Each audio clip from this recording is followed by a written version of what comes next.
Bueno, mi nombre es Williams García, cocinero e investigador gastronómico, miembro de SIC México del Chef Lalo Plasencia desde 2019. El día de hoy tenemos la presencia del chef o el licenciado en gastronomía Arturo Camacho Domínguez.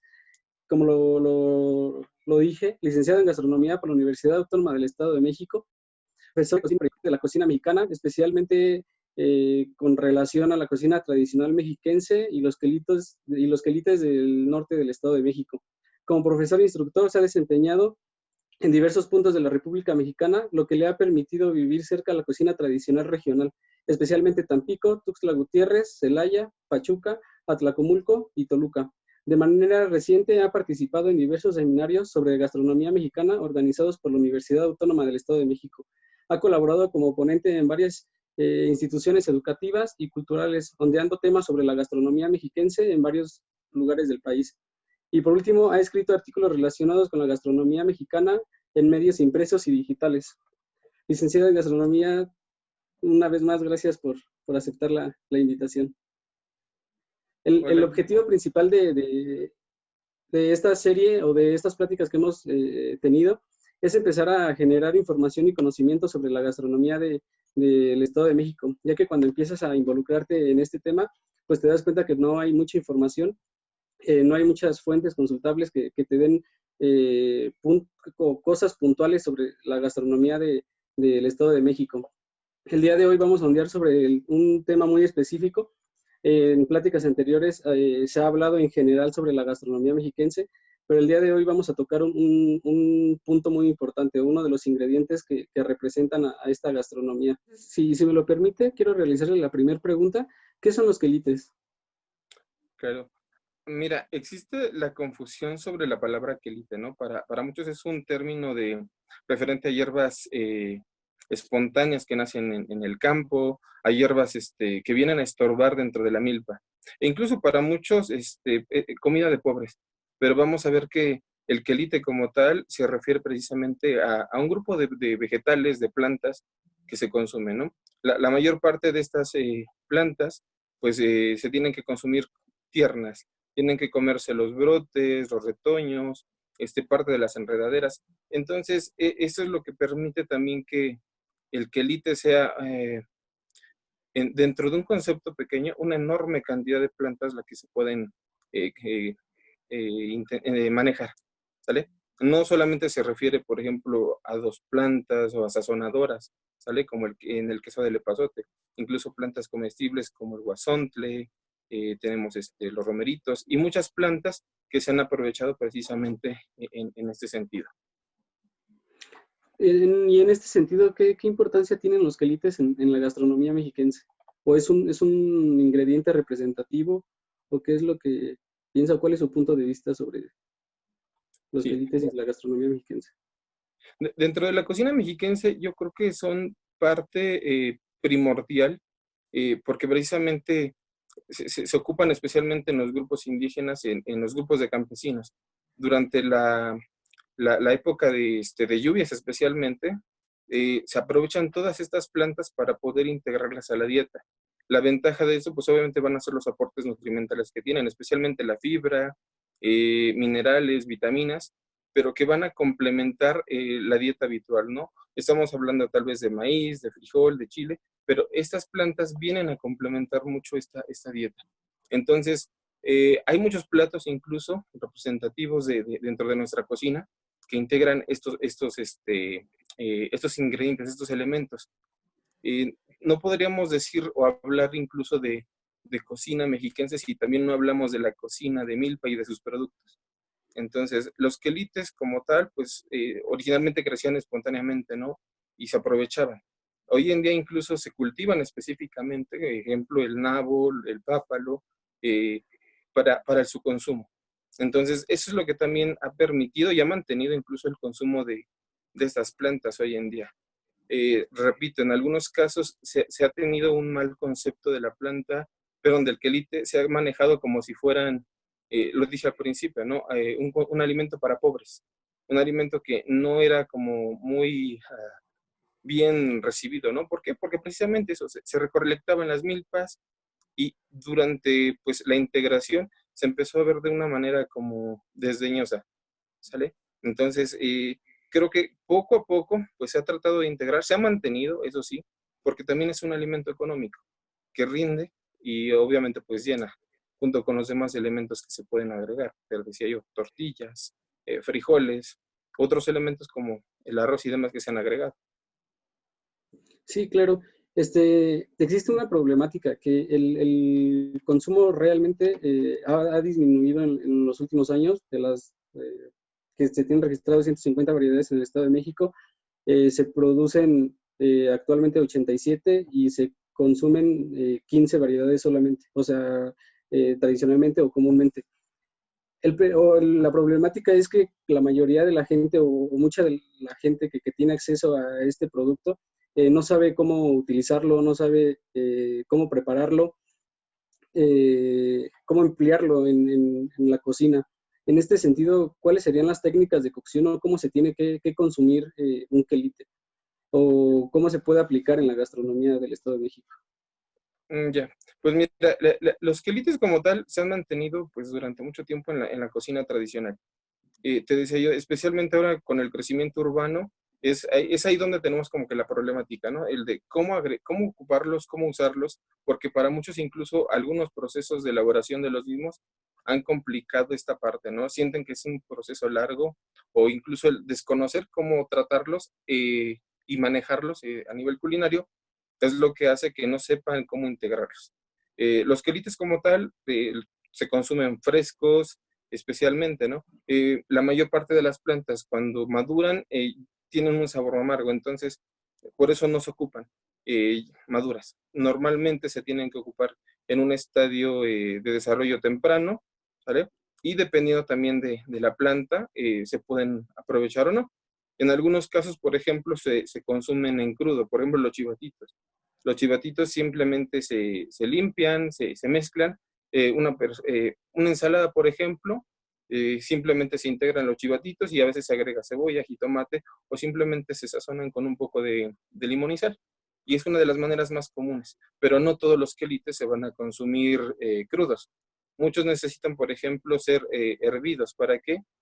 O blanqueados para quitar ese sabor como amargo que tienen. Ejemplo de ello, las malvas. Las malvas, por ejemplo, son un producto que usualmente se ocupa para hacer sopas aquí en el estado. Entonces, en este caso, la planta se somete a un hervido, se exprime, el líquido completamente se desecha y nuevamente se vuelven a hervir en el líquido de la sopa.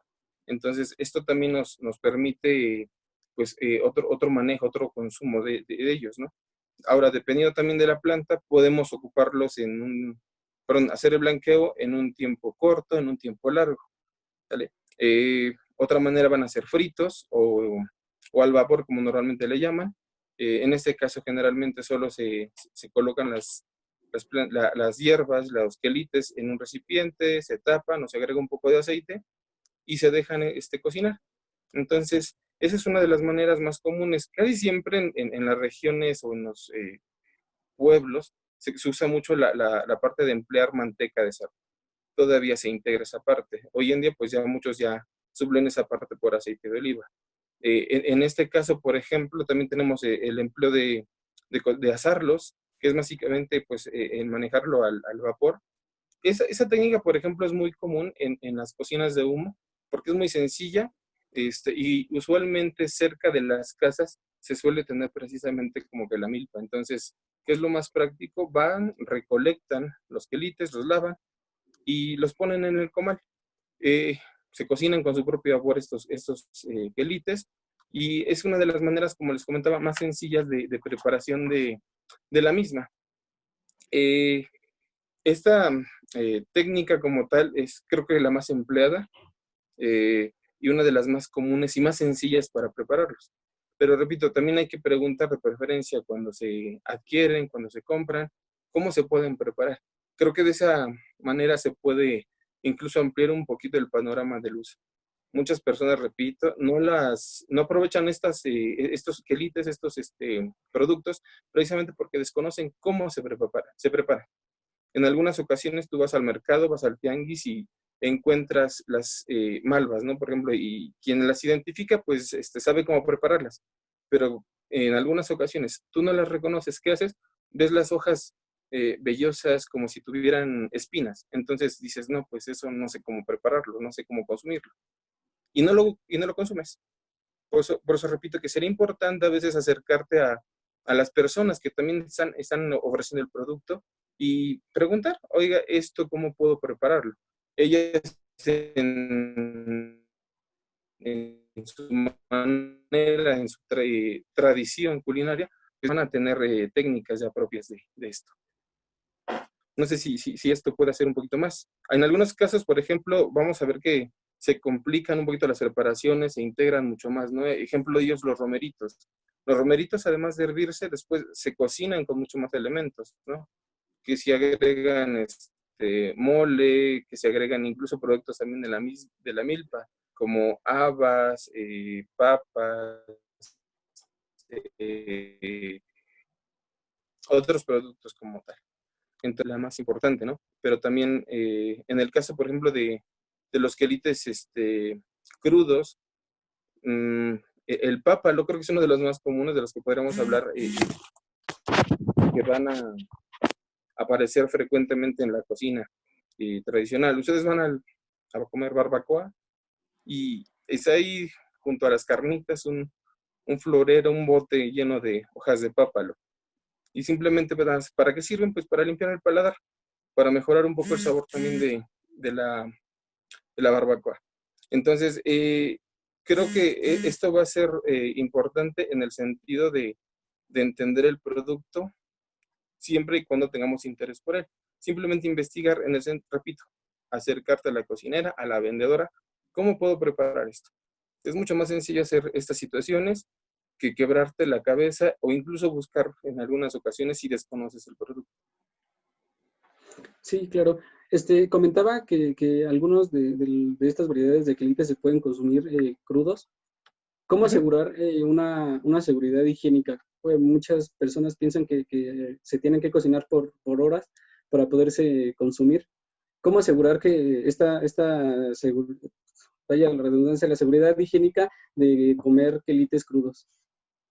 Pues yo creo que los quelites crudos los puedes tratar como cualquier vegetal, ¿sale? Para asegurarte, los limpias de la tierra, los desinfectas, ¿sale? No hay inconveniente alguno en usarlos de esa manera, y ya, repito, simplemente agua, el desinfectante, el tiempo que tal vez te está indicando el tipo de desinfectante que vas a utilizar, escurres y consumes sin problema alguno.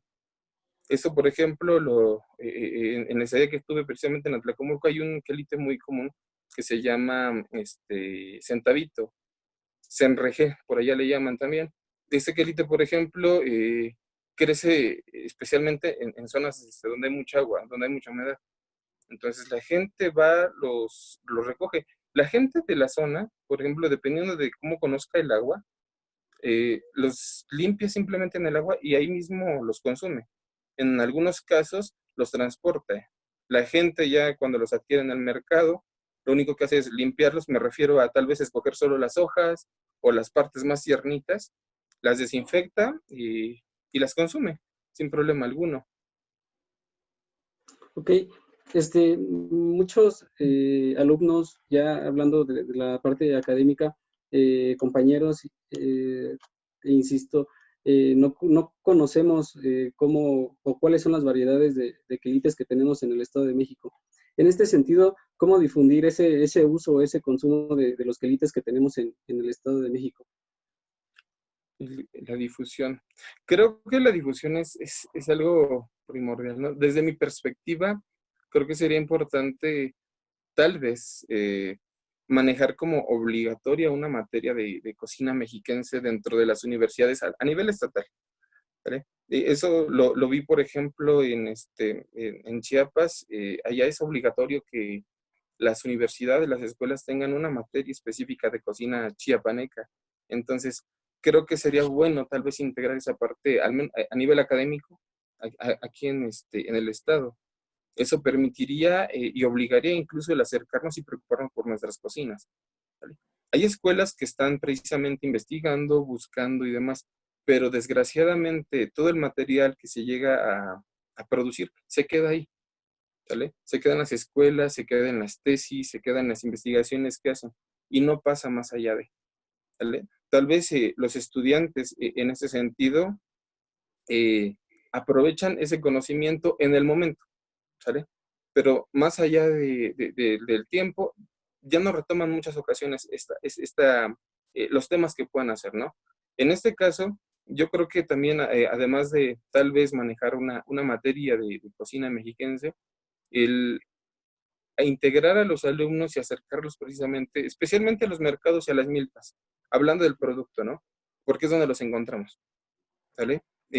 La mayor parte, al menos aquí pues en la ciudad de Toluca, encontramos toda esa parte, todos esos productos en los tianguis, ¿vale? Eh, en el caso también hasta de Metepec, de Santiago Tenquistenco, que son lugares donde todavía se mantiene esa tradición de los tianguis, ustedes van y encuentran a la señora vendiendo hierbas, productos y demás de la milpa. Entonces yo creo que esa parte también sería buena, ¿no? Integrarla. Las mismas cocineras tradicionales en algunos casos, cuando visitan las escuelas, llevan mucho de este conocimiento, pero desgraciadamente se queda como que ahí, ¿no? Y para quienes participan. Yo creo que también el motivar a nuestros alumnos, el tratar de entender el porqué de la cocina mexicana, de la cocina mexiquense en este caso, integra ciertos elementos como los quelites, ¿sale? Los hongos, ¿sale? Mucha parte yo creo que muchos de los productos de la cocina precisamente mexiquense son especialmente temporales, ¿sale? Entonces, en esos momentos es cuando podríamos aprovechar para que los alumnos vayan y también la otra, traer las cocineras o los productores a las escuelas. Yo creo que esto motivaría mucho esa parte. Eh, yo creo que incluso hasta más que tal vez tener recetarios. Desgraciadamente también la parte de producir solamente recetarios hace que se queden ahí, ¿sale? Porque desgraciadamente en el caso de los quelites creo que a veces las ilustraciones no siempre le hacen justicia al producto, ¿no? Tú ves el producto y ya cuando lo comparas con el producto vivo, es esa parte, ¿no? Yo creo que también nuestra carrera es como muy kinestésica, mucho de tocar, de tomar, de, de qué hago con ese producto y cómo lo transformo. Entonces también está en parte el labor del docente, ¿no? El labor que va a ser el maestro para decirle al alumno, ¿sabes qué? Ese producto se va a transformar de esta manera, pero ¿qué podemos hacer o cómo podemos aprovechar ese producto de otra manera? Eh, de igual manera, yo creo que sería importante el que se pudiera hacer una parte como, o un enlace, ¿no? Precisamente en esa parte, repito, el campo, la escuela, ¿no? Cómo integrarlos, el buscar de alguna manera la preocupación del alumno por el producto, el conocimiento también de producto, para después que el alumno pueda investigar más, hasta donde también él desee, porque también de nada sirve que el docente, el investigador, trate de sembrar esa semillita en el alumno si se queda solamente en un trabajo, repito, que se van a quedar en estantes con las tesis e investigaciones. Si no trasciende esa situación, pues yo creo que también no se hace mucha labor. Sí, claro, y hasta uno como cocinero que está aquí en el Estado de México, hay muchas veces que ni siquiera nosotros conocemos lo que podemos encontrar o lo que hay en los mercados o productos que se pueden ocupar para la cocina. ¿Cuál Así sería es. el papel de las universidades o de los chefs reconocidos o hasta de los restaurantes para difundir, promover y preservar el consumo de este ingrediente tan representativo del Estado de México? Pues yo creo que esa labor ya va a depender mucho pues de manera personal, de cómo quisieras y qué quisieras hacer con la cocina, ¿vale? Muchas ocasiones se idealizan, se hace esta parte de tratar de hacer rescates y demás, pero en muchas ocasiones se queda repito, en papel, a nivel académico. Yo creo que la labor que hacen restaurantes o chefs reconocidos es precisamente el de aprovechar y difundir. Yo creo que ellos, a partir de esta situación, es mucho más fácil trabajar en la difusión del producto, ¿vale? Tal vez en productos de temporada yo integro a mi menú un platillo que tenga chivatitos, malacotas, que tenga tal vez guaje, retoños, flores de colorín y otras variedades, ¿no? Entonces yo creo que si los restaurantes ocuparan e integraran esto, podrían trabajar y tener de cajón un producto muy económico que integrara sus menús, eh, y aparte que podrían aprovechar por las temporadas, ¿sale? No, no son productos que estén disponibles todo el año, ¿no? E incluso lo vemos en este plato, ¿no? De los romeritos, que platicamos hace rato. Ese plato solamente lo encuentras tal vez en Cuaresma y en Navidad. Y de ahí en fuera, el resto del año, nadie habla de romeritos, ¿sale? Y tal vez en ese sentido, el agregar estos productos, el innovar incluso algunos platillos, pueden hacer, yo creo que incrementar un poquito la atracción del platillo. Obviamente también es una situación social, lo que te comentaba hace un momento. Se tiene la idea de que también el consumir quelites es un hábito, desgraciadamente, como de clases bajas, ¿no? De que solamente la gente del campo lo hace por necesidad. Entonces es ahí donde tenemos que también trabajar y hacer razonar que ese producto es una alternativa gastronómica, ¿sale? No nada más como producto, sino también incluso a nivel nutricional. El ocuparlo, el agregarlo, y también obviamente el tratar de difundirlo en el sentido eh, de salud, a nivel salud. Yo creo que también esta parte podríamos ampliar un poquito el espectro de cómo llegar o a dónde llegar, y que no se limite simplemente tal vez a fondas o a algunos platillos, ¿no? Sino también el tratar de trabajar otras recetas. Si hablamos, por ejemplo, de guasontles, dices, siempre guasontles con queso y una salsa de pasilla, pero no hacemos otras cosas, no probamos otras cosas, nos quedamos con las recetas de siempre.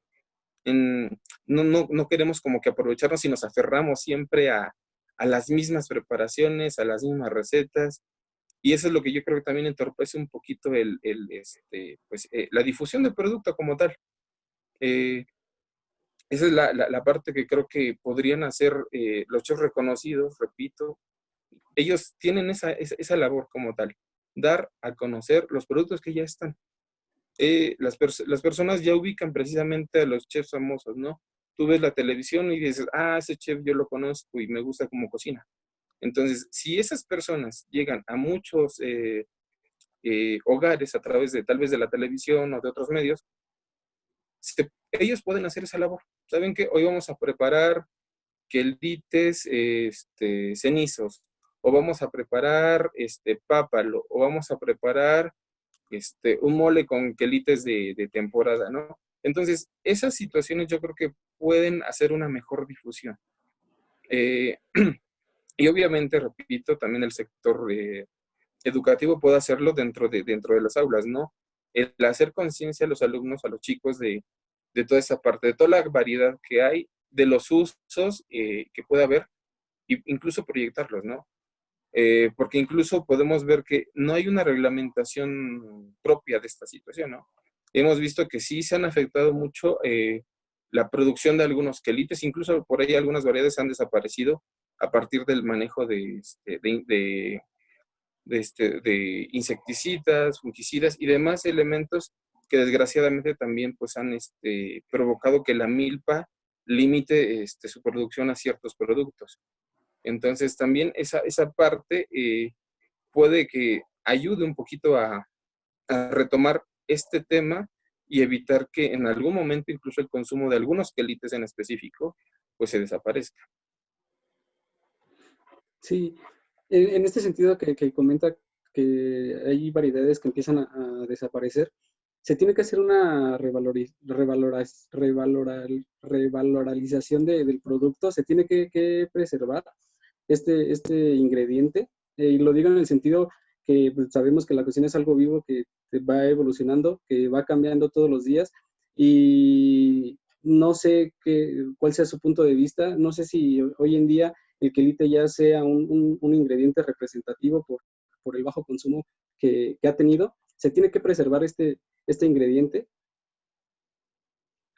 Yo creo que sí. Este ingrediente pues ha estado presente desde siempre, ¿no? En la cocina tradicional, en la cocina prehispánica y se ha mantenido. Repito, el único problema o inconveniente es que siempre lo hemos relegado como es económico o fácil de adquirir, lo relegamos, ¿no? Así como que lo hacemos de menos.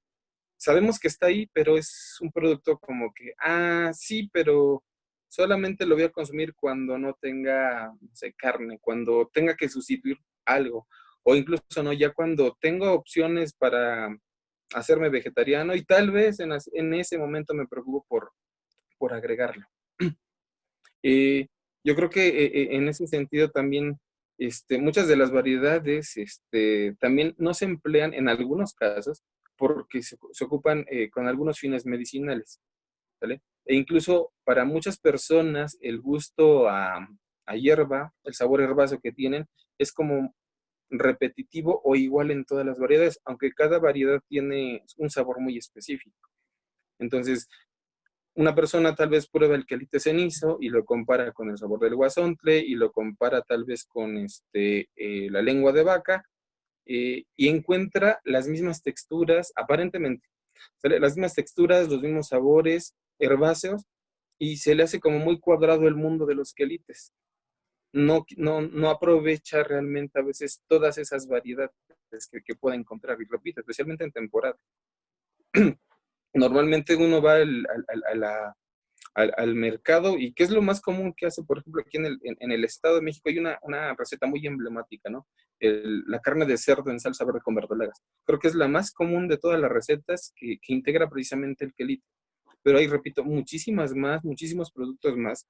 Chivatitos, guasontles, romeritos, nabos, oreja de ratón, puerquitos, trébol, muchas plantas que en algún momento, y soy sincero, hasta cuando yo empecé a hacer labor de campo, me quedé sorprendido porque, digo, yo también crecí en el campo, tuve familiares que me llevaban precisamente a sembrar o a recoger verduras y demás. Entonces, llego a otro lugar donde lo que a mí me enseñaron que era una planta, una plaga, se aprovecha en otro lugar.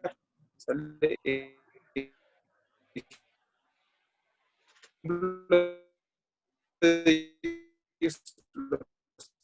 Los en alguna ocasión a recolectar quelites, mire, este se llama así, este se llama acá. Y para mí, bueno, yo vi una parte, ¿no? Y hay repito, una plantita que le llaman trébol. Entonces me dice la persona que nos lleva, ¿no? Pues vamos a recoger todo esto. Y yo así, pero eso es alimento pues para los animalitos. Me dice, no, en algunos lugares se consume. Y empezamos a recolectar, ¿no? Y los asamos, ya los probamos. Y ahí es, por ejemplo, donde, repito, redescubres que hay muchos productos que incluso por costumbre o por hábitos no se aprovechan de una buena manera. Hay productos incluso que para nosotros en la ciudad no se consumen, no se consideran como consumir, como aptos para el consumo. Ejemplo, ellos, las plantitas estas que salen de repente hasta en las banquetas, ¿no? El diente de león. Las hojas tiernitas como tal se consumen sin inconveniente, sin problema alguno. Pero obviamente aquí también tienen que ver la situación de que las plantitas en la ciudad están expuestas a la tierra, a la contaminación y demás, pero a lo que quiero llegar es que hay muchas plantas dentro de este grupo que se desconocen y que no se aprovechan de buena manera. ¿Sale? Repito que nos limitamos simplemente a lo que conocemos, ¿sale? Quelites cenizos, guasontles y como que párale de contar, ¿vale? Si hablamos de tal vez de quelites como la sanguinaria, como el malacote, decimos, ¿y de qué me están hablando? Porque estos productos pues no los conozco. Entonces también es labor de nosotros como cocineros el buscar, ¿no? Y repito, el aprovechar y hacer más grande el menú que se pueda, ¿vale? Pero no solamente en cantidad, sino en calidad. ¿Cómo aprovecho de mejor manera este producto para también ayudar no sé, a las personas a complementar una dieta? Entonces yo creo que también tiene que ver esto con las preferencias alimenticias, ¿no? Si en casa nos enseñan habituar el consumo de carne. Entonces vamos empezando también a hacer un adicto toda esta parte de plantas. Y el día que agregamos tal vez los quelites a la dieta, son como un complemento, ¿sale? Y nuevamente la receta, carne de cerdo en salsa verde con verdolagas. Tal preparación con quelite cenizo, tal preparación con trébol, tal preparación con tal plantita, ¿sale? Y es cuando empezamos, repito, a relegar y a darle un segundo plano a esta parte, ¿no? Hay recetarios que se han hecho, por ejemplo, en la Ciudad de México, la UNAM se ha dedicado también a hacer mucho este rescate de quelites, incluso ha desarrollado recetarios, repito, pero también depende de a qué mercado lleguen, ¿vale? Si los que estamos en el medio buscamos, en este caso, el recetario, pues vamos a sacarle provecho. Pero si tal vez ese recetario llega a un estante, es un decir, no en una biblioteca en el cual nadie va a llegar a buscarlo, ahí se va a quedar y ese conocimiento y no se va a extender, ¿vale? Sí, usted comentaba que uno de los platillos más representativos con quelites, que integran quelites, es el carne de puerco con salsa verde y verdolagas. ¿Qué otros platillos usted considera que son importantes o que representan a la cocina del Estado de México que contengan quelites? Pues yo creo que uno de los más representativos, tanto del Estado y obviamente de la Ciudad de México, porque somos vecinos, te decía, los romeritos. Yo creo que los romeritos es uno de los platos más emblemáticos con plantas de este tipo, ¿no? Bueno, con ingredientes de este tipo.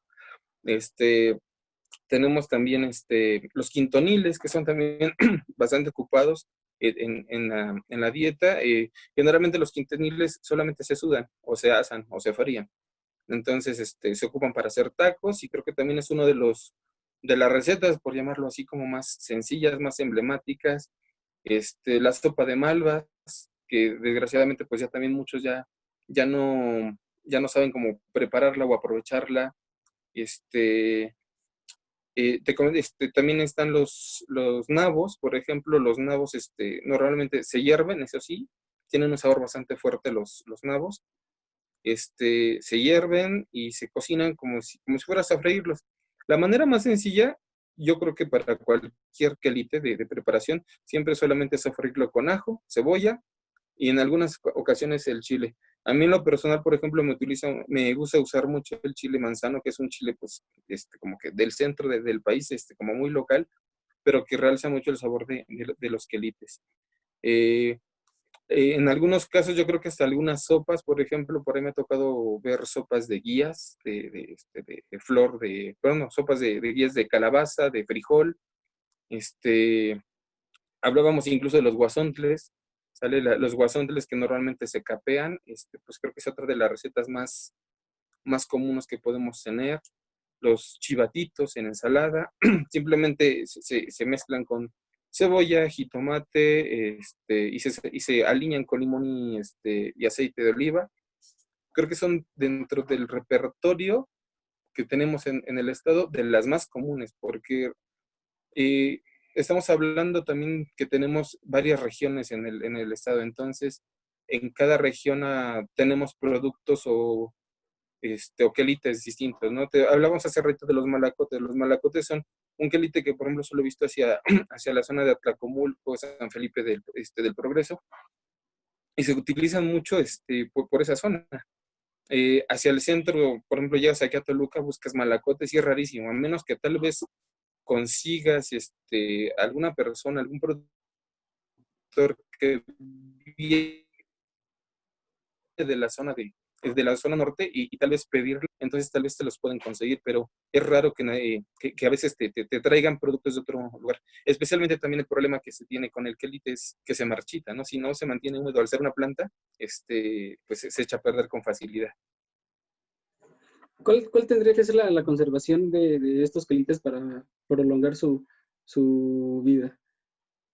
Pues yo creo que podríamos aprovechar las hojas, secarlas.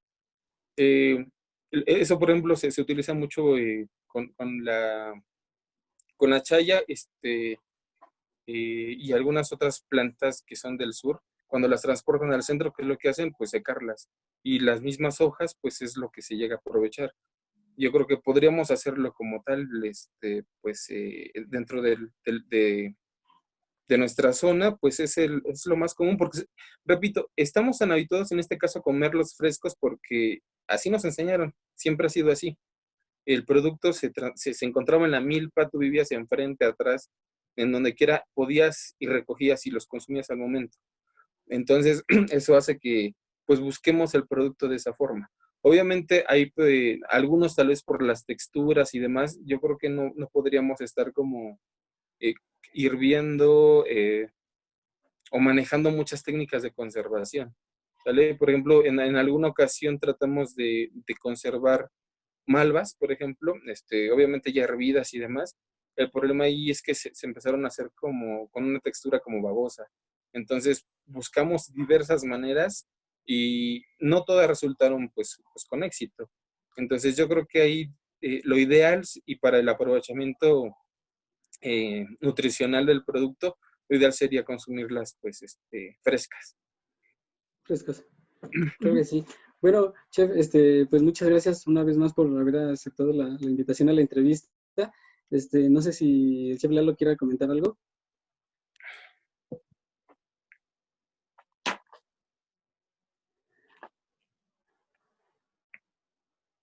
Chef. Sí, perdón, que no sé por qué está fallando muy raro esta situación. Pero bueno, me conecto nuevamente. Y primero agradecerte mucho, Arturo, porque creo que es un panorama que pocos tocan.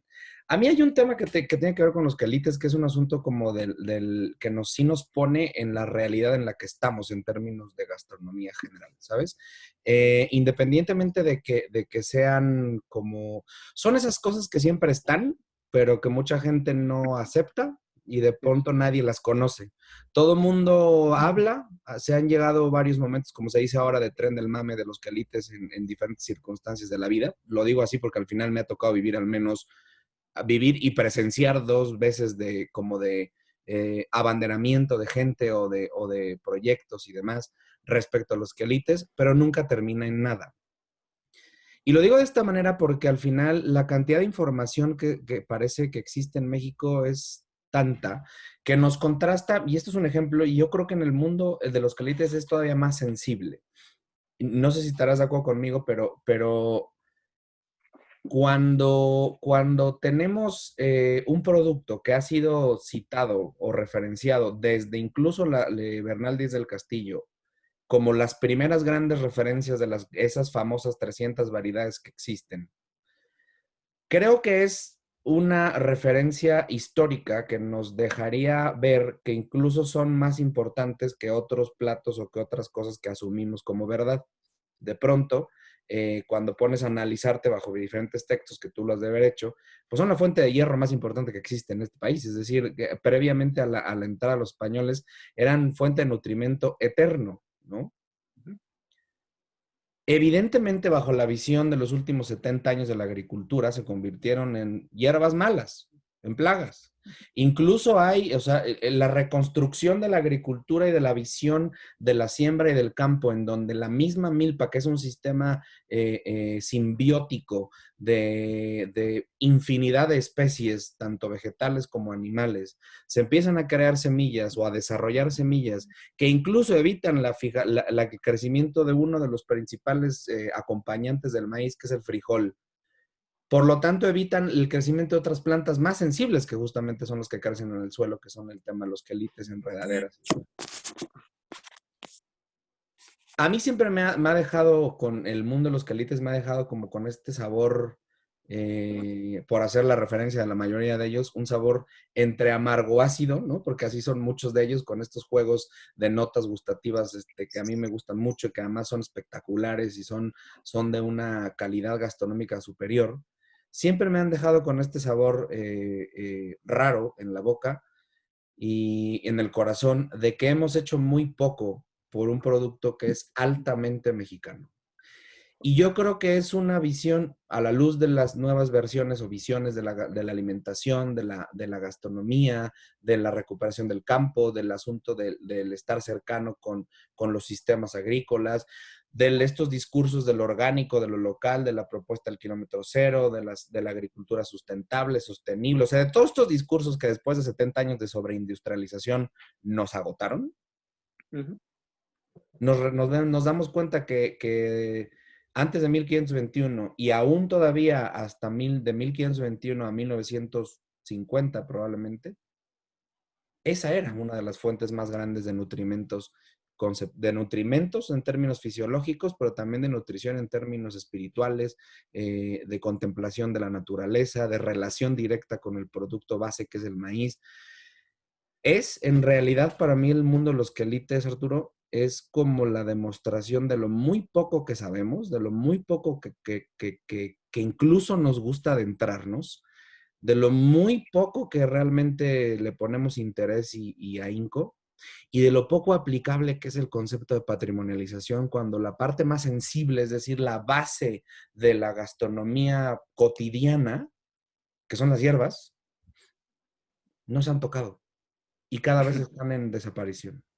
Pero peor tantito, no se han tocado ni siquiera desde el punto de vista teórico. Una de las cosas con las que empezamos en SIG México en 2015, de los primeritos planteamientos, fue un cuadro en el que lo que hacíamos primero era renunciar a una visión de ordenamiento de los quelites como biología. No sé si tú habrás conocido, seguramente sí, en Conavio, hace muchísimos años, sacaron un juego de una memoria de quelites. No funciona en términos comerciales, evidentemente, pero en realidad es algo muy bonito. Es un paquetito con un montón de tarjetitas que te van mencionando. A mí me dieron dos y uno de ellos está todavía nuevo, está en la biblioteca, pero el otro que lo abrí, finalmente me empecé a decir y me surgió una cosa importante. Finalmente Conavio tiene una labor, clasificar en términos biológicos. Esa es su visión taxonómica. Pero me preocupó que en el mismo universo cupieran el epazote, la hoja santa, la lechuga, la espinaca de campo, la lengua de vaca, el quelite, el quintonil y la infinidad de variedades que conocemos como agrupados como quelites, ¿no? Es decir, para los biólogos existe esta visión. Exacto.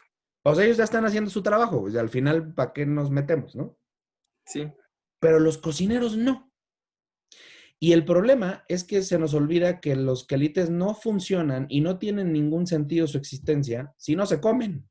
Es decir, en términos reales, como yo se los explicaba en Europa, todo aquello que no es pasto, en estricto sentido es quelite.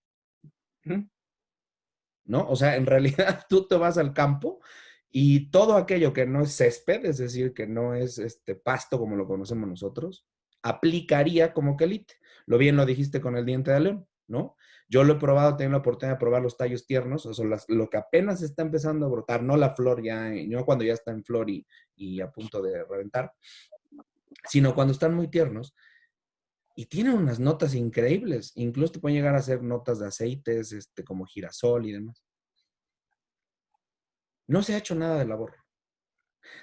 Insisto, es como la muestra más clara del engolamiento con la cocina mexicana. Es más fácil ponerse a hablar del maíz, pues porque es más popular, porque es más rentable en términos de imagen, porque te posiciona mejor. Es más fácil hablar de la tlayuda como en un concurso estúpido de Netflix que ponerse a profundizar realmente que dentro de esos frijoles que tiene la tlayuda tiene al menos 2 quelites que están clasificados por Conavio. Uno que es la hoja de aguacate y el otro que es la pipicha o la hierba de conejo. Entonces, insisto, ni siquiera en la labor de clasificación, porque bien lo dijiste tú, están los aromáticos, los que en función culinaria nosotros usamos como hierbas aromáticas, pero siguen teniendo la misma estructura biológica o el mismo funcionamiento biológico que un quelite. Pero ni siquiera sabemos clasificar eso. Como cocineros ni siquiera tenemos esas herramientas. El primer cuadro que hicimos nosotros era justamente dividir aromáticos como hierbas, digamos, naturales para rellenos, o sea, de aplicación como verdura, pues, como verduras de hoja. Y luego algunos con unas potencialidades despesantes, que los tienen también, ¿no? Hablabas de las malvas, que finalmente son como fuente de hierro y además son el sostén de un montón de platos en la cultura mexicana, mexiquense y mexicana de la profundidad rural. Es decir, eso es. Yo, el de los grandes recuerdos que tengo en mi vida es en la Mixteca Oaxaqueña, el pueblo de mi madre, San Sebastián Tecomaxtlahuaca, una de las tías que ya no sé si vive ahí, que de repente, literalmente, pues, en condiciones de pobreza brutal. Dos de las tías, una de ellas que vivía más en la zona, en la ciudad, bueno, ciudad, estamos hablando de 3 calles, ¿no? O sea, más como en algo que donde había luz y demás. Me dices que no puedo invitarte a comer, hijo, porque no he ido a comprar comida. Lo único que tengo es quelites. No tienen idea el bocado. Yo en mi vida había probado una hierba con tal cantidad de sabor. Era la hierba hervida, punto. Le dije, ¿qué tiene? Me da un agua verde con los quelites hervidos. Brutal. Sal y tantán. Ellos le echaban un poquito de limón, yo lo intenté con el limón, a mí no me agrada tanto, pero era de una frontalidad y dirección y suculencia esa es la palabra. Y luego la otra, que es una tía que todavía vivía más en ese mismo pueblo, pero en el cerro, en condiciones todavía peor socioeconómicas, que se iban, que a la fecha no he podido encontrar qué es, una hierba como una especie de pino, o de como arbusto, ¿verdad? Y que se lo comen junto con las picadas, o sea, las tortillas de maíz, un poquito de manteca, sal, y van mordiendo esto. Son de los grandes perfumes que tengo, perfumes y bocados que tengo grabados en mi cabeza, y ninguno de ellos tiene proteína animal, es decir, estamos hablando de la cocina más profunda, más real, de esa que sostiene el patrimonio. Entonces, ¿a qué voy con este planteamiento, Arturo? Que eso me parece brutal. ¿Qué se está haciendo? Porque más allá de la investigación y las aproximaciones que tienes tú, que me parece que estás en un mundo más solitario que el de nosotros con el sexto sabor, es decir, estarás de acuerdo, que al final es un mundo que pocos acompañan. Parece que el discurso que tú tienes en las manos es el que mejor le funciona a Redzepi y a los nórdicos, güey. Pero en México seguimos estúpidos, seguimos inertes, seguimos inmóviles ante una realidad que la tenemos ahí. No voy a idealizar al mundo indígena, pero sí la tenemos ahí desde al menos 1000 años. Al menos 1000 años. Si no es que todavía mucho más viejo que la milpa misma como sistema agrícola, porque al final todo crecía. Es decir, en un país tan rico en términos geográficos y de biodiversidad, somos la 4ª biodiversidad mundial. Carajo, nos sobran hierbas. Aquí lo que sobra es hierbas, no vacas. Entonces es como ¿qué tenemos que hacer? Nadie ha tomado como postura la cocina vegetal desde ese ángulo. Desde el mundo, de lo que decían al final, desde el punto de vista académico, no se toca porque no es rentable el discurso. Desde el punto de vista mediático, tampoco, porque pues cocinar con hierbas, qué flojera cuando tienes hongos y tienes proteínas. ¿Me explico? Cuando se supone, y en términos reales, cuando te pones a pensar, ese es el estilo de alimentación que se supone que tendría que, es el que cumpliría al 100% con las condiciones de sustentabilidad, sostenibilidad, seguridad y soberanía alimentaria. Es el único.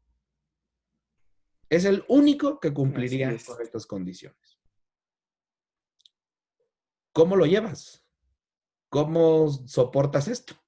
Porque es una realidad bastante cruel en términos de tu actuar cotidiano. Sí, exacto. Yo creo que la parte que comentas sí es importante, ¿no? Mucho se ha investigado, se ha escrito, pero a nivel teórico, no culinario.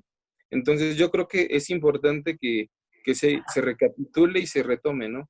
El hecho de involucrarse, pero repito, no ir más allá de simplemente encontrar un ingrediente y tal vez de transformarlo, sino también el de tratar de llegar a la gente y hacer conciencia de que ese producto va más allá de un estrato social, de que va más allá de una Perdón tendencia. por interrumpirte, pero lo tocaste varias veces y yo estoy de acuerdo contigo.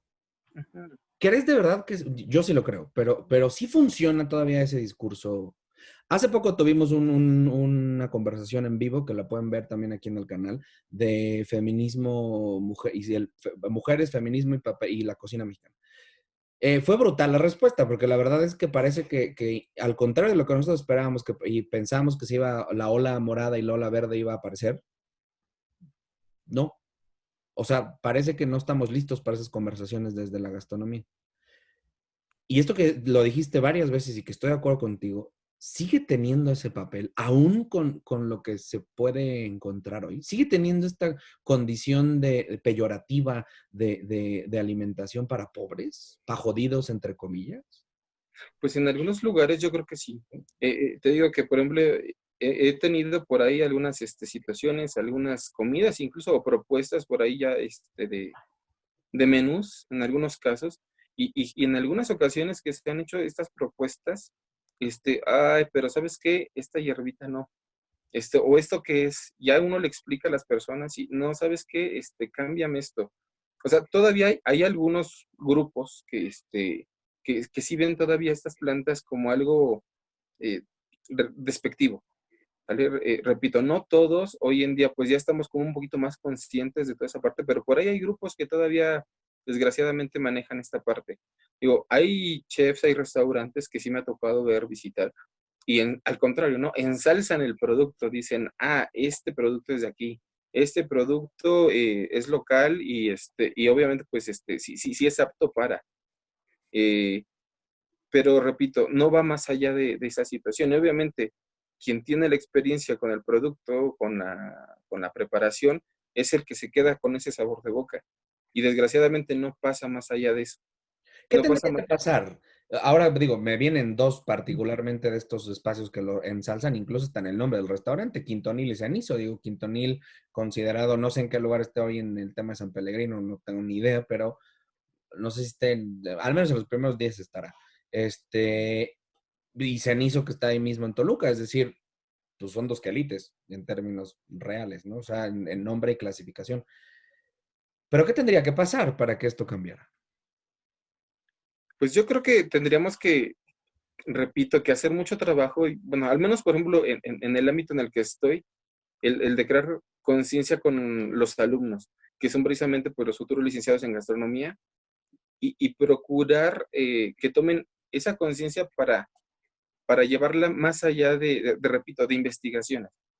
El de que no se queden solamente con el de, bueno, ya investigué y hay tantas cantidades de quelites, hay tantas variedades y se cocinan así, sino el de qué pueden ellos aportar en el futuro, pues, a esta situación. Y también el ver cómo se puede, repito, el de incluso manejar dentro de una materia obligatoria.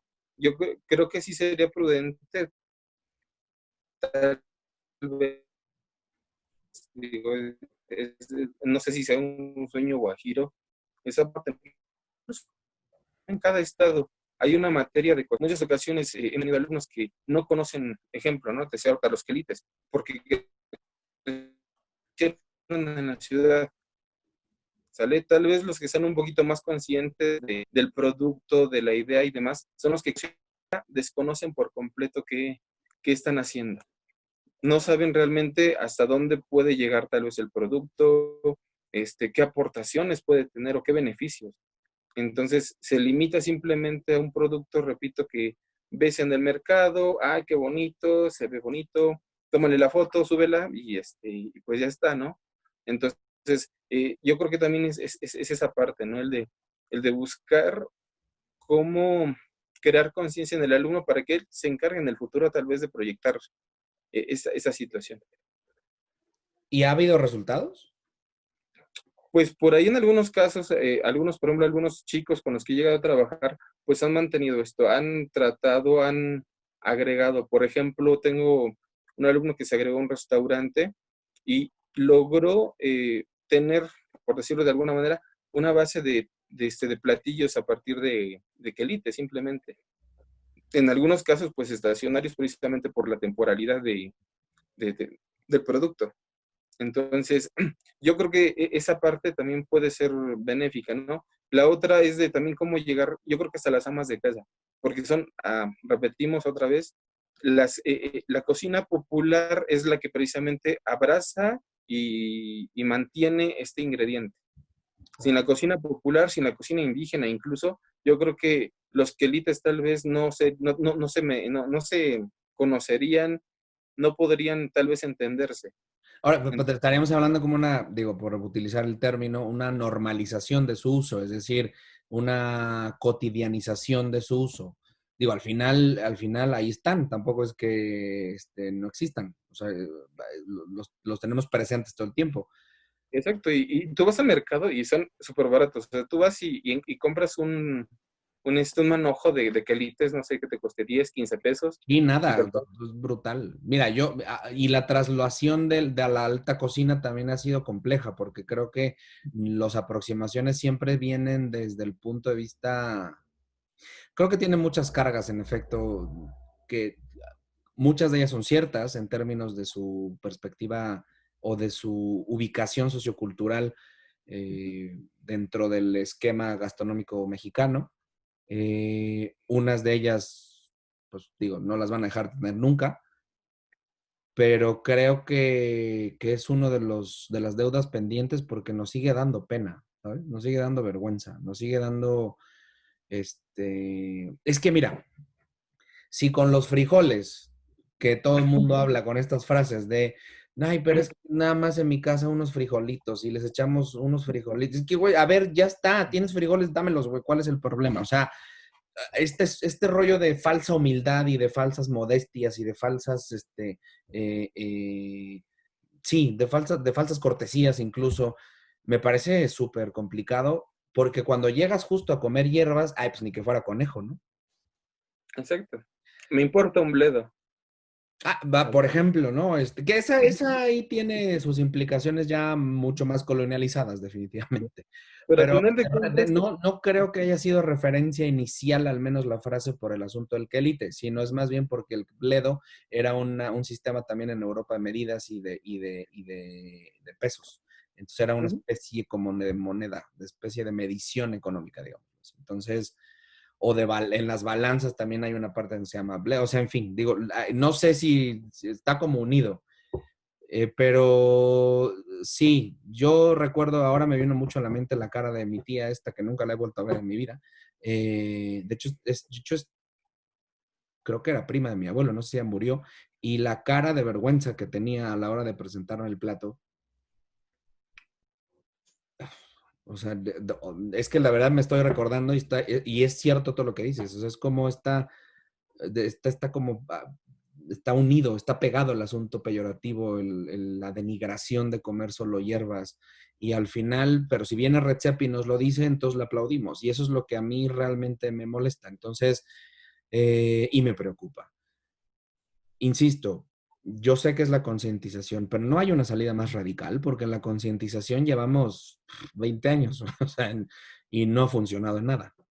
O de poco, en realidad. sí, así es. Pues esa es la parte, yo creo que con la que tendríamos que lidiar más. Pero hay una El, salida un poco más radical, mucho más acelerada, hay una salida un poquito más, con más fuerza, pues, porque digo, los resultados han sido muy lentos y entiendo el asunto de que hay que concientizar a los alumnos y demás, pero todo mundo sigue sin importarles, o sea, no se consideran como una ruta. ¿Cuántas tesis conoces tú, por ejemplo, o has dirigido o has liberado de eso? Son pocas en realidad. sí, realmente son pocas, pero repito, también esa es la parte como que te complica mucho, ¿no? El de, ahora ya tengo la investigación, ya tengo eso, ahora cómo lo voy a aplicar, cómo trabajo con, ¿vale? Porque la gente, por ejemplo, en el campo sigue comiendo quelites, ¿sale? Y lo vamos a ver y lo seguiremos viendo. El problema aquí va a ser el de cómo, pues, integrarlo por completo, ¿no? Cómo hacer habitual, cotidiano, como comentabas ahorita, todo esto. Tú ves, buscas hasta la parte de la serie de recetas que hizo con Aculta y en todas vienen quelites, ¿no? Dices, pues está el quelite tal, y en todas las zonas hay quelites, pero ¿cómo se trabajan? Simplemente se limitan a las zonas rurales, a las zonas indígenas. Entonces, yo creo que ahí es donde tendría como un impacto, ¿no? Porque, repito, hacer recetarios, bueno, sí, pero ¿a quién le van a llegar esos recetarios? ¿Para quién? ¿Sale? Voy a hacer un agua de chaya, sí, súper rica, bla, bla. Sí, sí, sí. Bueno, ¿y quién se va a quedar con esa situación? ¿qué se va a generar? ¿Vale? ¿Se va a concientizar realmente a la gente con hacer, no sé, repito, un agua de chaya, o algún producto, alguna situación? Yo creo que esto va más allá y lo único que sí me da gusto es que, pues, a pesar de que sabe como un alimento secundario, se ha mantenido, ¿no? Rezagado y demás, escondido tal vez si quieres, pero se ha mantenido. No le hemos dado tal vez el lugar que tiene, en el sentido tal vez de que representarlo como algo principal, algo único. Decías ahorita precisamente, hasta los quelites puede que hayan sido antes que la milpa misma, porque pues era recolección y hasta la fecha la mayor parte de los quelites de variedades que se tienen que hacer a través de la recolección. Son pocos los que se han pues mantenido, se han manejado ya como cultivo, y los que se cultivan pues son los más comunes, ¿no? Que si el pápalo, guasontles, etc. Pero a final de cuentas son pocos los que se mantienen. Pero yo creo que también dentro de esa rareza tienen su encanto, porque cuando tal vez algunos productos empiezan a ser también muy difundidos y demás, como que dejan de tener ese gusto, esa atracción. Yo creo que también es parte tal vez del mismo encanto de los quelites. Fíjate que a mí me viene a la mente justamente lo que yo hablaba con un investigador de la cocina veracruzana, Rodi Orea, en una de las visitas que hicimos a un pueblo que se llama Yecuatla, ¿no? Que es como esta difusión, es como una dicotomía, ¿no? Empiezas tú a difundir un espacio y empiezas a perder, los oriundos empiezan a perder control sobre su espacio. Y entonces existe esta como nueva relación de los que son, los que viven ahí con su propio espacio, y luego los que llegan ahí porque pues les interesó el espacio. Entonces, digamos como la virginidad que tú mostraste del espacio ya no existe cuando después de 1 o 2 años, y hay un uso nuevo que se tiene también que pensar en términos turísticos. En efecto, hay veces que prefieres no decir que existen las cosas para que nadie las explote, o sea, para que al menos sigan sobreviviendo. Sí, es una realidad que tenemos, y lo vivimos con la serie que tuvimos de un minuto un hongo, en donde todo el mundo, hoy ya es más normal ver fotografías un poco cliché y bastante bien trabajadas de gente recolectando, gente incorporando a sus cocinas hongos. Nos dimos cuenta que pocos son los que realmente toman fotografías de los platos terminados. Lo bonito está en ir a recolectar. No ha pasado eso con el asunto de los quelites. Nadie se ha abanderado realmente como con este discurso. No es un discurso muy rentable definitivamente desde el punto de vista de la competencia con otros productos, pero sí es un discurso bastante proyectivo desde el punto de vista de las condiciones, insisto, alimentarias del mundo. O sea, de la realidad que sí opera en términos del hambre humana. Y eso es algo que quien esté escuchando esto y quien realmente pueda llegarle la conciencia, ojalá y lo tome, porque de verdad, desde nuestra labor, y te los ofrecemos desde ya, incluso se lo he comentado a Willy, a todos los invitados, nosotros estamos promoviendo un archivo grande que se llama Thesaurus. Es una acumulación de los textos, no nuestros, evidentemente, bueno, nuestros y ajenos, de referencias para poder promover qué hay en cada uno de los temas, en temas particulares de la milpa, estados de la república, o sea, hacer una especie de ordenamiento ya filtrado sobre la gastronomía, sobre todo reciente, textos importantes, tesis que valgan la pena tener, y sobre todo que eso finalmente sea un archivo que esté a disposición de aquellos que quieran hacer investigación un poquito más profunda. Entonces, de entrada te ofrecemos eso, es decir, que tu trabajo esté incluido en esta categorización, ¿no?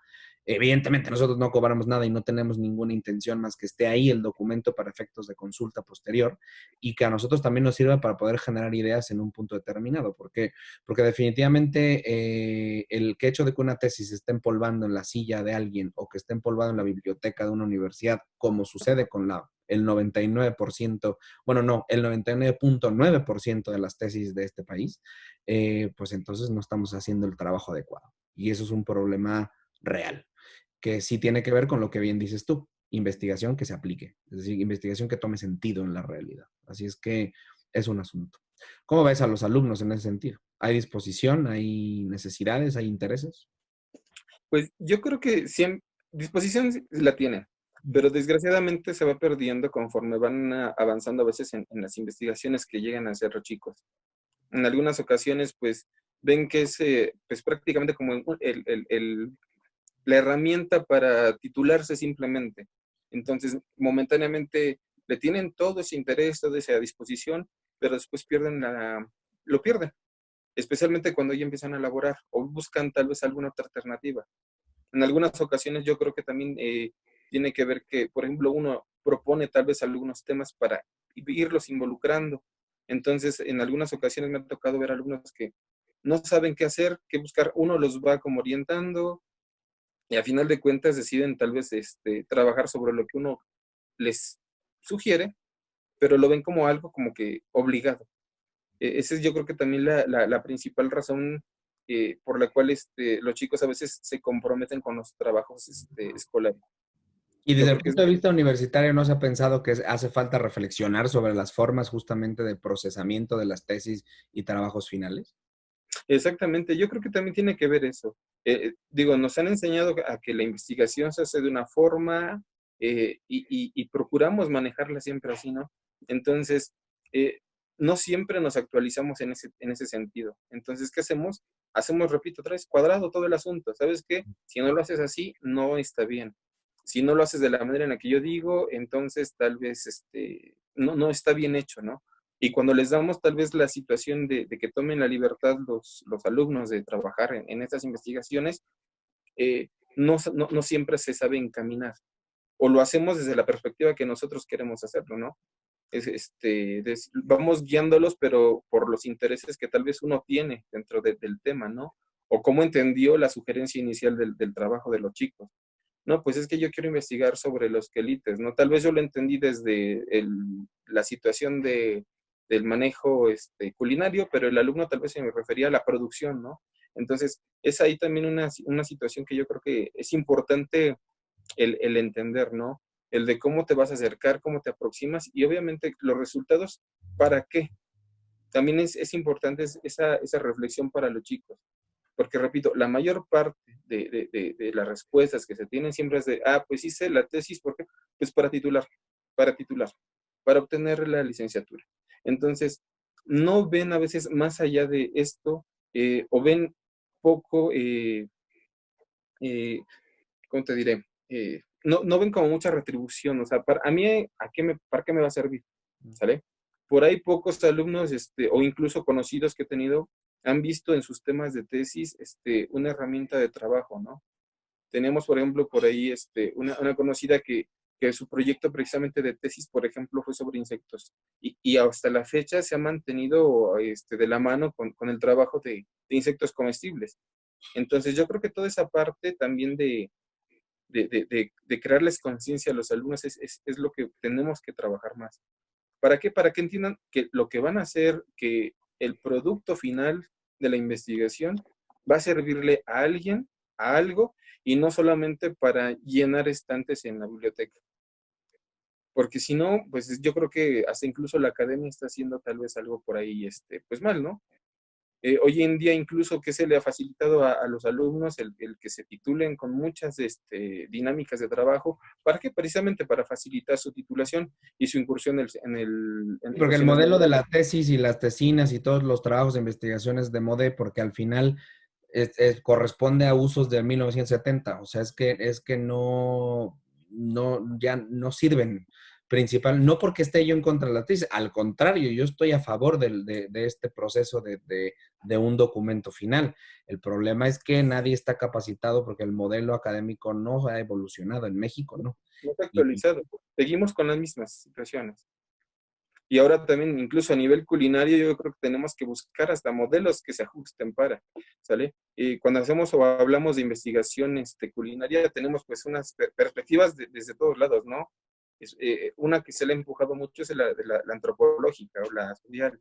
Entonces, muchas ocasiones nos vamos por esa línea, entonces cuando nos llega una línea de otro tipo, que no sea ese ejemplo, una línea filosófica, entendemos así de, pues a ver, ya me agarraron de bajada, ¿para dónde voy? ¿Aquí o allá?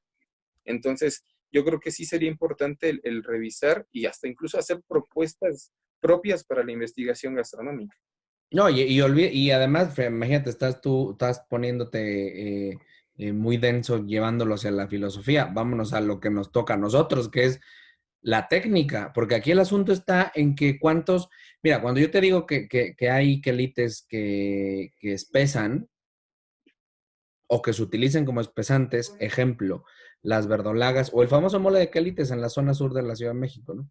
Eh, están espesados con esta planta, es decir, ¿qué quiere decir?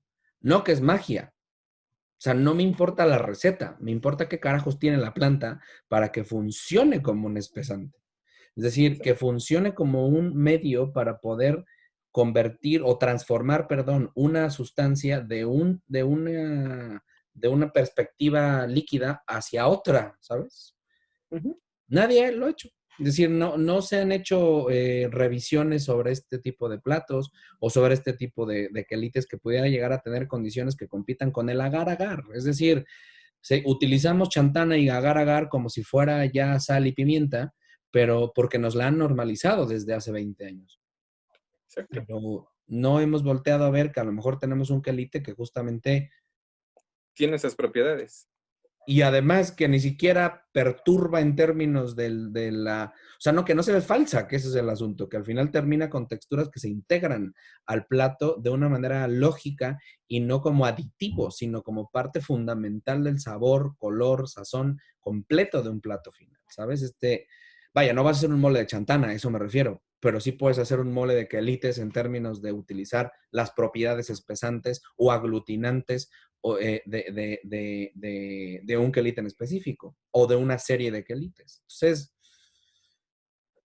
sí, hay veces que yo creo que con los quelites, tío, para ir cerrando, es justamente la comprobación de que las tradiciones, entre a veces más entreveradas estén y más profundas sean, mucho más difíciles son de revisar en términos contemporáneos, tendrán la razón en términos culturales de seguir funcionando como funcionan, pero yo creo que se merece una revisión en el 2020, ¿no?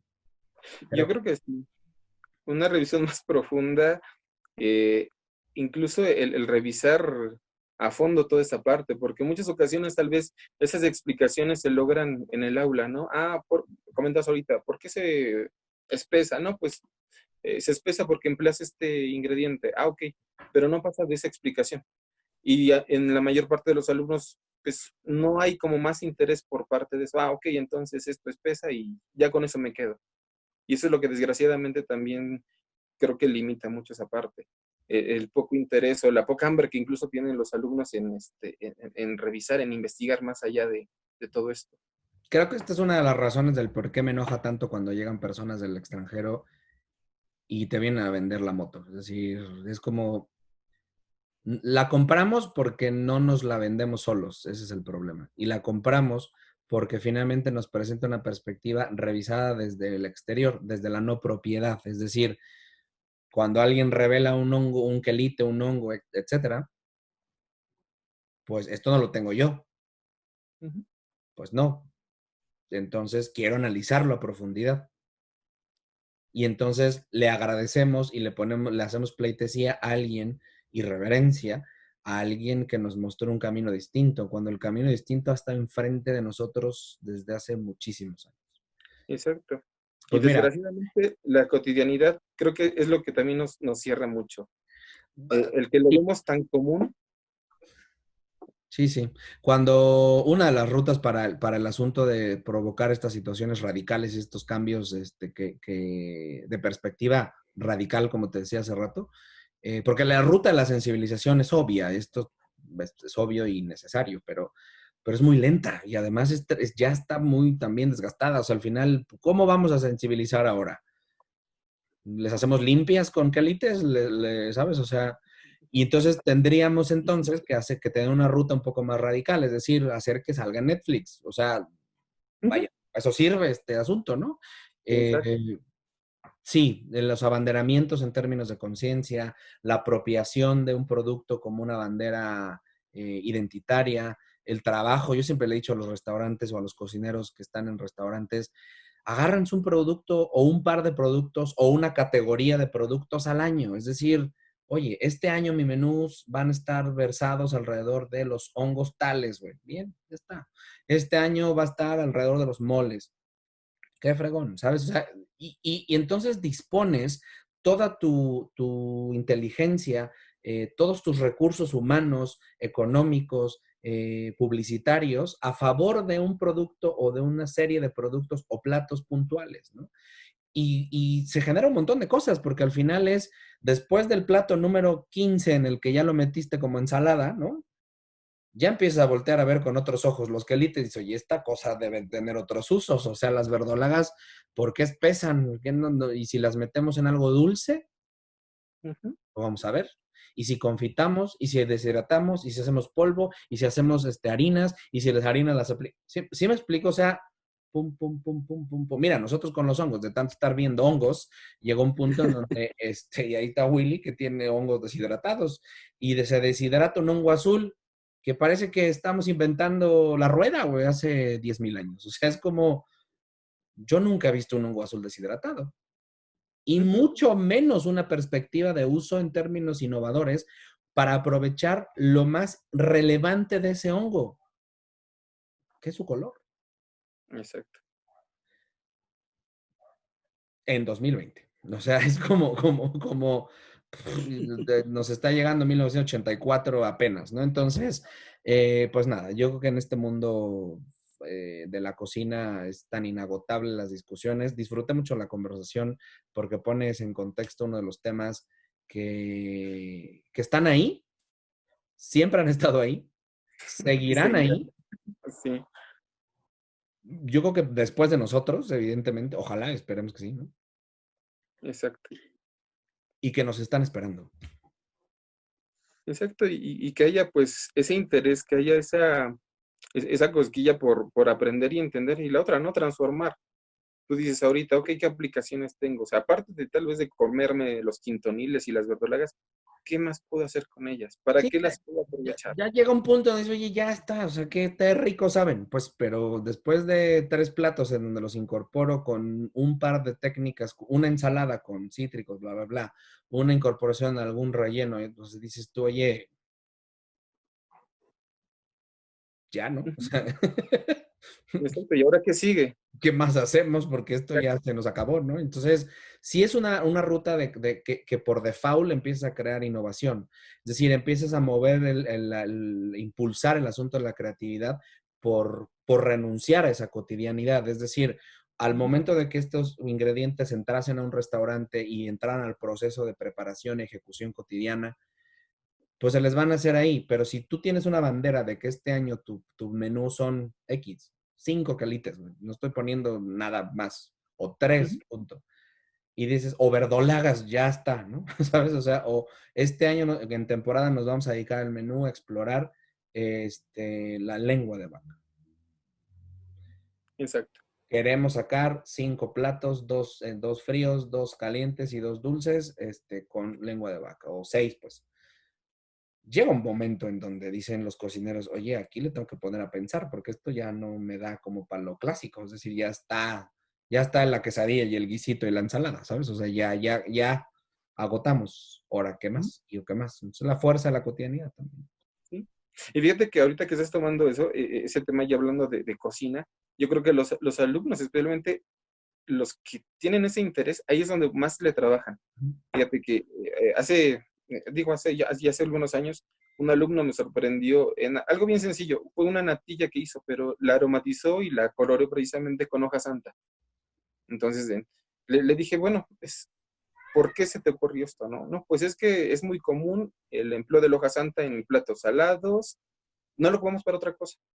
Le dije, bueno, ¿y por qué en una crema pues pastelera sencilla? No, pues es que es lo más sencillo. Entonces, ¿para qué complicar tanto la preparación si ahorita aquí se puede aprovechar y apreciar todas las características del producto, Y ¿no? ahí aprovechó 3 cosas, que es uno, el color, o sea, la alta clorofila, que además está saborizada, es decir, eh, eh, tienes las condiciones de una altísima clorofila súper resistente, que ya en sí mismo el verde no tiene sentido dulce o salado. Ujú. Luego tiene un perfume que es en las notas de anís, que en sí mismo ni es dulce ni es salado. Pregúntale a los árabes, digo, al final la mayoría de sus platos o de sus versiones dulces están en esa línea, en el anís, en la menta, ¿no? Ujú. Así es. Y te lo llevas al mundo dulce de una manera que me parece la más básica de básicas, Exacto. que si lo traspolas a un asunto de innovación, te obsesionas con el asunto de cómo le hago, como lo hacemos, como mi obsesión de preservar el azul, porque parece un color rarísimo, ¿no? Pero como lo ha hecho Ángel León en Cádiz, preservemos la luz del mar, comámonos la luz del mar.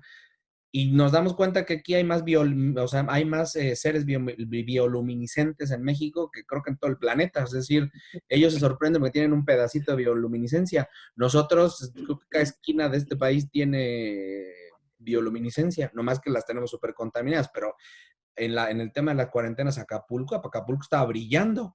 Pero es que de ahí para arriba, Acapulco, hasta llegar Sonora, todo el mar de Cortés, Los Cabos, se ve. Bueno, yo le mostré una foto a Ángel León del Tetacahui, que es en las costas de Sonora, esta zona de San Carlos, y me dice, ¿dónde es eso? Le dije, pues es Marte, güey, porque parece que nunca la ha visto nadie. La bahía entera con luz, así. No hay, pues, para nosotros tan cotidiano, tan común, que pues nos vale un cuernófono, pero cuando alguien tiene 4 bichos de esos, pues obviamente dicen, hay que aprovecharlo al máximo. Esa es la diferencia en términos del posicionamiento, nada más, ¿eh? Porque inteligentes somos.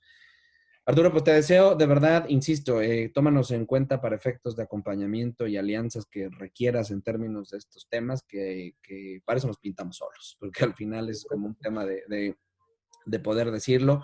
Nos sobran ideas y nos falta tiempo y manos para efectos de poder tomar este tipo de abanderamientos.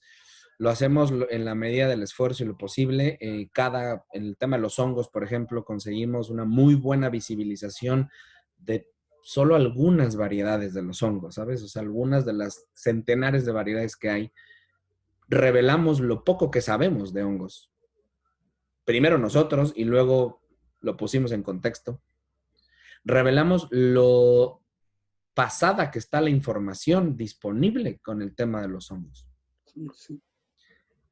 El mundo de los quelites me parece, yo sí te lo digo, para mí es una deuda pendiente por estas anécdotas que te conté, que aparte no las tenía frescas, realmente a la hora de seguir escuchando se me vinieron a la mente. Y es muy fuerte, o sea, es muy fuerte que al final el 90% de la cocina mexicana, que no es ni maíz, ni frijol, ni chile, es más amplia de lo que a veces nos gustaría aceptar, ¿sabes? Porque nos genera conflicto. Y eso es algo que hay que empezar a trabajar. Te agradezco mucho, Arturo. No, gracias a ustedes por la invitación y pues cuando gusten. Danos tus redes sociales para que te sigan si tienes algún trabajo publicado o alguna cosa que quieran que consultes.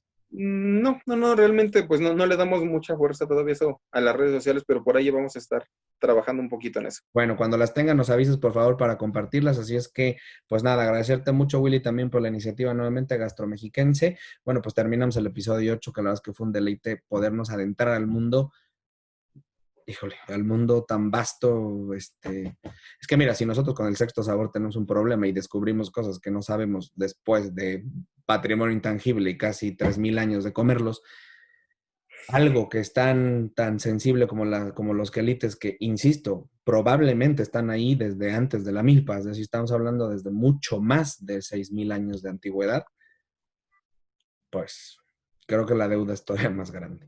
Nos dejas un gran compromiso. Muchas gracias, Arturo, de verdad. Muchas gracias. Pues a todos nos vemos la próxima semana en Gastromexiquense. Iba a decir antimaridaje, pero ya me estoy confundiendo de serie. Síganos en todo el contenido de YouTube. Yo soy Lalo Plasencia. Suscríbanse, den like, comenten. A todos los que llegaron a esta etapa y todos los que se están aventando la hora completa, que sé que son pocos, pero que son sustanciosos. Fuentes de ideas inagotables, y uno de ellos es justamente el tema que acabamos de tratar. Muchas gracias a todos. Estamos viéndonos muy prontito.